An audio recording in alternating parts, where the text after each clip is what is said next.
गरीबी एक अभिशाप की तरह है जिसमें होकर एक गरीब परिवार न तो चैन की नींद सो पाता है और ना चैन की रोटी खा सकता है। ऐसे ही दुख भरी हालातों से नरेश का परिवार होकर गुजर रहा था, जहां एक गरीब सी झुग्गी में टूटा फूटा मकान, जिसके बाहर गलियों में गंदी नालियां बह रही थी, मक्खी मच्छर भिनभिना रहे थे। भारती, भात बना कि नहीं और कितनी देर लगेगी? जी बस 2 मिनट रुक जाइए, चावल तैयार होने वाला है।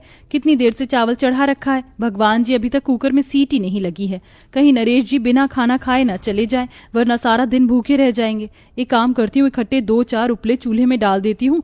आंच तेज जलेगी तो सीटी जल्दी लग जाएगी। जैसे ही भारती तेज आंच करती है तो सारा पानी कुकर के बाहर निकल जाता है। वो कुकर खोलकर देखती है। अरे नहीं, चावल तो एकदम साबुत हैं, अभी तैयार भी नहीं है। लगता है फिर से कुकर खराब हो गया, इसलिए सीटी नहीं लग रही। अब क्या करूं, बड़ी मुश्किल से तो बनिए ने उधार पर इतने से चावल दिए थे, यही खाना पड़ेगा। निराशा के भाव से भारती कच्चे चावल ही नरेश को थाली में परोसती है। नरेश जी, माफ कीजिएगा, चावल थोड़ा कच्चा रह गया होगा और बनाने के लिए कोई सब्जी थी नहीं, इसलिए अचार दे दिया। अरे पगली, इसमें इतना दुखी क्यों हो रही हो? परमात्मा ने जितना दिया है बहुत है। तभी एकदम से बंदर आके छप्पर पर कूदने लगते हैं, जिससे मिट्टी का एक बड़ा सा ढेला थाली में घिर जाता है और सारे चावल बर्बाद हो जाते हैं। नरेश की आंखों में आंसू भर जाते हैं और वो बड़े दुख से कहता है, लो, शायद आज मेरे भाग में खाना नहीं लिखा भारती, मैं चलता हूं। तभी भारती कुकर ले आती है।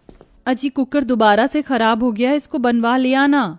पास में ही मैली गुदरी के बिछौने पर गठिया रोग से ग्रसित ससुर राम प्रसाद पड़े थे और सास गोमती बोलती है, अरे भारती बहू, किस लिए बार बार इस कुकर को बनवाकर पैसे बर्बाद करवाती है? पहले ही काम धंधा नहीं नरेश के पास, किस जतन से वो हम सबका पेट भरवा रहा है जानती है।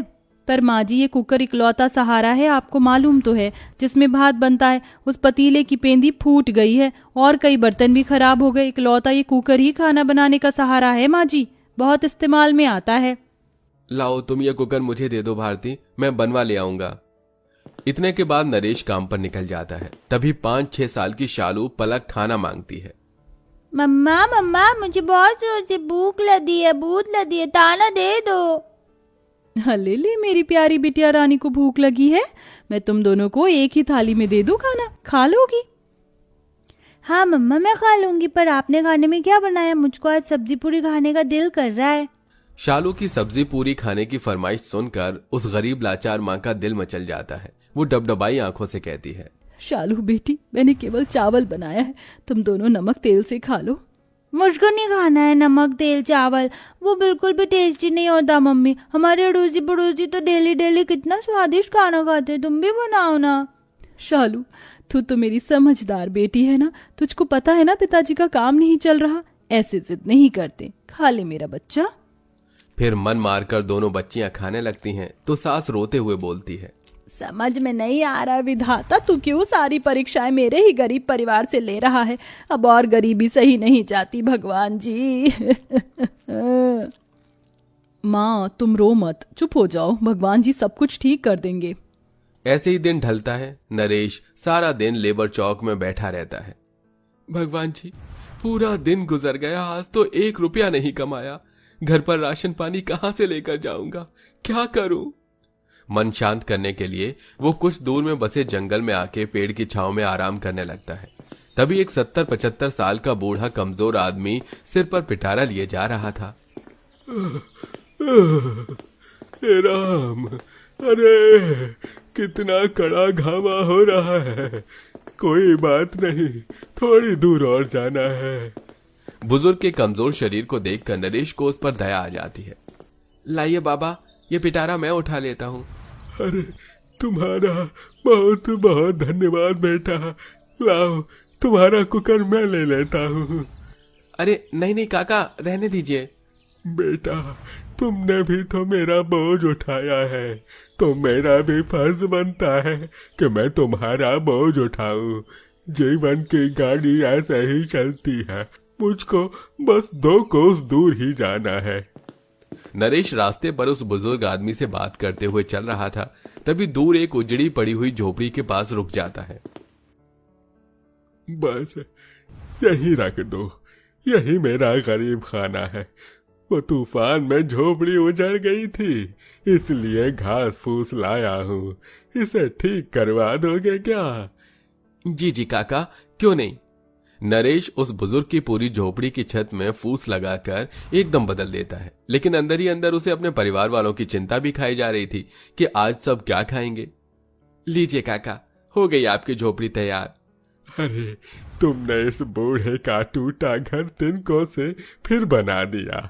कहो, मैं तुम्हारे किसी काम आ सकता हूँ? सुनते ही नरेश के दिल के अंदर का रंजो गम आंसू बनकर झरझर बहने लगा। उसने अपने घर की सारी व्यथा बताई। काका, पता नहीं भगवान क्यों इतने दुख दिखा रहा है। घर में जवान बहन है, उसके हाथ पीले करने हैं, बूढ़े माँ बाप हैं, बेटियां हैं, पत्नी है। मैं किसी के लिए कोई फर्ज नहीं निभा पा रहा हूँ। अरे बेटा, धीरज धरो। ईश्वर सच्चे इंसान की परीक्षा तो लेता है, लेकिन उसका हाथ भी नहीं छोड़ता। लाओ, मैं तुम्हारा कुकर बना देता हूँ। पर काका, आप कैसे? अरे, मैं लोहार हूँ ना, औजार से लेकर बर्तन भी बनाता हूँ।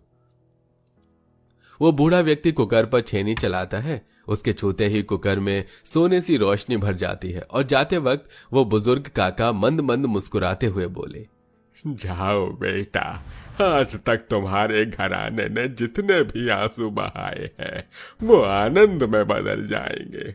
तुम्हारा भाग्य बदलने जा रहा है।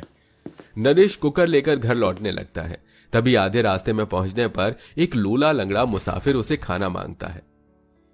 थाना थाना, ओ भाई, मुझको खीर खाना है, खीर। नरेश ने बोझिल दिल से कहा, क्षमा करना भाई, मगर तुम्हें देने के लिए मेरे पास कुछ भी नहीं है। इतने में कुकर हीरे की तरह चमकने लगा और लबालब खीर से भर गया, जिसे देखकर नरेश आश्चर्यचकित हो गया। असंभव, ये क्या चमत्कार है? बिना ईंधन जलाए कुकर में खाना कहां से आया? तभी जादुई कुकर बोल पड़ा, नरेश, मैं एक जादुई कुकर हूँ। तुम मुझसे जो मांगोगे मैं तुम्हें वही खाना दूंगा। ये सुनकर नरेश बड़ा खुश हुआ। आपका बहुत बहुत धन्यवाद जादुई कुकर महाराज, मगर इस भोजन पर मेरा हक नहीं है।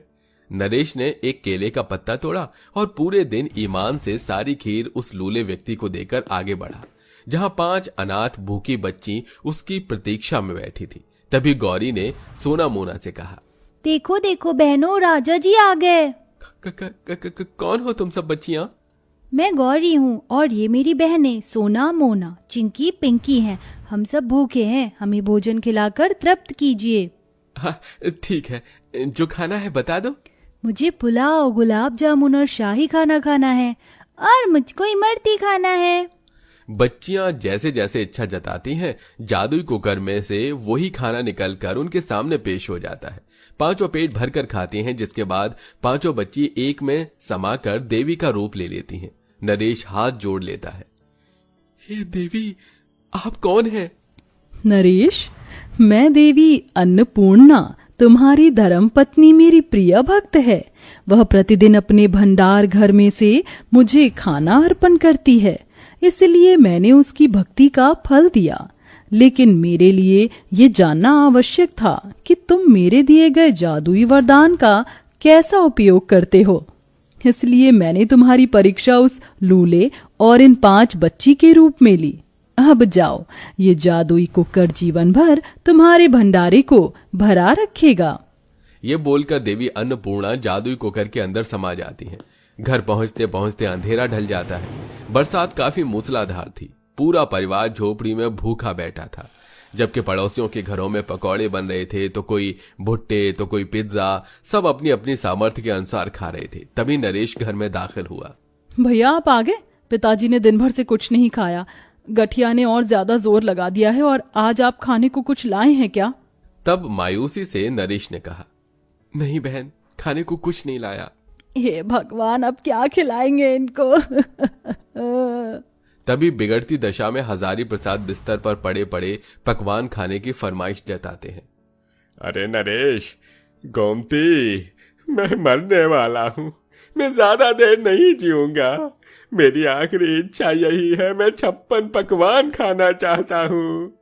यह सुनकर पूरा गरीब परिवार सिसक पड़ा, क्योंकि घर में अन्न का एक दाना मौजूद नहीं था। तभी कुकर इठलाते हुए बोला, अरे ओ मोटा दिमाग नरेश, क्या देख रहे हो? ले जाकर मुझे हॉट सीट पर चढ़ाओ। Hot seat? क्या भला है? तुम क्या कहना चाहते हो जादुई कुकर? अरे बिन पैंदी के लोटे, मुझे ले जाकर चूल्हे पर चढ़ाओ। नरेश ने जादुई कुकर को चूल्हे पर रख दिया। कुकर में से किसी खरे सोने के समान रोशनी निकलने लगी और तरह तरह के पकवान जैसे बालूशाही, मटर पनीर, शाही पनीर, पालक पनीर, भुजिया, गुजिया, शाही टुकड़ा, मिठाई, सबसे भरी 56 भोगों की थाली आ गई। पूरा गरीब परिवार जादुई कुकर के अनोखे जादू को देखते रह गया। तभी जादुई कुकर कॉमेडी करता हुआ बोला, अबे आंखों से कत्ल करने का इरादा है क्या? हाँ, चलो जल्दी जल्दी बुढ़ऊ गद्दा को पकवान खिलाओ। ये भगवान, ये कुकर है या जिनका खजाना कैसे पटर पटर बोल रहा है? बहू, चीटी तो काट, कहीं मैं सपना तो नहीं देख रही? जी माँ जी। भारती अपने सास को जोर से चींटी काटती है। मतलब कि हमारे घर में हकीकत में जादू वाला कुकर आया है। प्यारे जादुई कुकर, मैंने आज तक कभी पुलाव नहीं खाया, तुम दोगे? बिल्कुल मिलेगा, जादुई कुकर में सब मिलेगा। अगले ही पल जादुई कुकर लबालब पुलाव से भर गया, जिसे देखकर गरीब गोमती फूले नहीं समाई और पेट भर कर खाया।